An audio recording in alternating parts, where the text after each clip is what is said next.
Lotu-Iiga. Thank you, Mr Speaker. It's a pleasure to take a call on this, the general debate this afternoon. And, sir, it's a pleasure because in this House we debate social, economic, political issues of the day. And, sir, whether we're talking about partnership schools or we're talking about the social services that are delivered across this nation or we're talking about the businesses that provide jobs and opportunities for New Zealanders, the one common denominator, sir, is leadership. And when I read this morning's latest Herald Digipol party vote figures, it clearly shows where the leadership is found in this country. 48.8% support National, sir, on a party vote basis. And Labor, sir, are down 5.5 points to 30.9. Sir, it's about leadership. Mr Key is the most preferred Prime Minister at 65%. 65%, sir, of New Zealanders want John Key-led government to continue the fine work that we're doing as a government in the last 4.5 years. 12% for Mr Shearer, sir. Has someone told Mr Robertson about Mr Shearer being at 12%? And we've even got Ms Clark from New York at 3%. Can you believe it?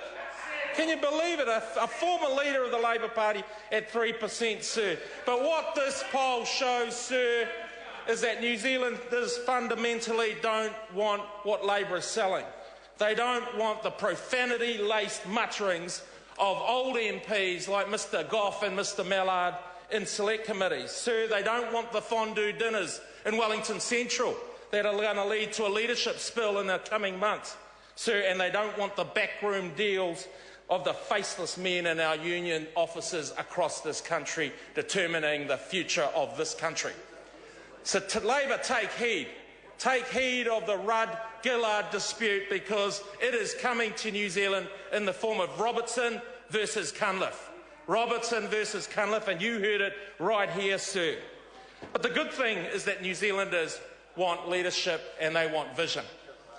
And the reason why National is polling 49.9%, sir, is because they know that this party focuses on the issues that matter to them.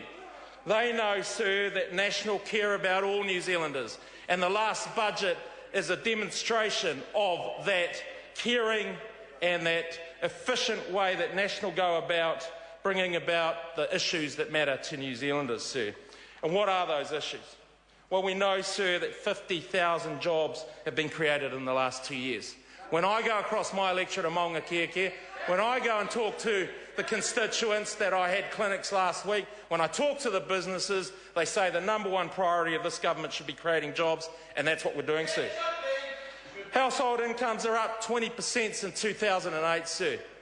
Household incomes are up. And the mortgage rates for Mr Clark, they are at the lowest in 50 years. Mortgage interest rates at the lowest in 50 years, because they reached 8% under the Clark, I mean not the David Clark government, but the Helen Clark government, and they were at its highest peak for a very, very long time, sir. And when I held those clinics in Mount Wellington and Onehunga last week, sir, what constituents said to me is they want jobs, but they also want safety. So they're really happy that there are more frontline policemen across this nation than there ever has been in our history. They wanted healthcare that was caring, but they also wanted healthcare that looked after their elderly, looked after their kids. And sir, 1,000 extra doctors, 2,500 extra nurses working today than there were under the Labor government in 2008. So we know, and Mr Mallard knows this, that there are more patients getting elective operations and seeing specialists sooner in our hospitals today than there ever was under the Labor government. Sir, I went to the Tamaki opening last week, and this was symbolic of what is going on in this country. 100 people were inside Ruaputaka Marae celebrating what National was bringing to my local community in Tamaki. What were they celebrating, sir? They were celebrating warmer, drier homes.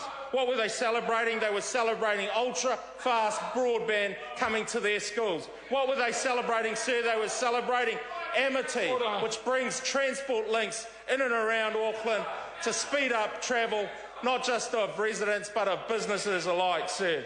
This, sir, is a government that is doing things that is progressing this country and delivering on the promises that we made in the 2011 election. Thank you very much, Sir. Honourable Annette King. Thank you, Mr. Speaker. I have to ask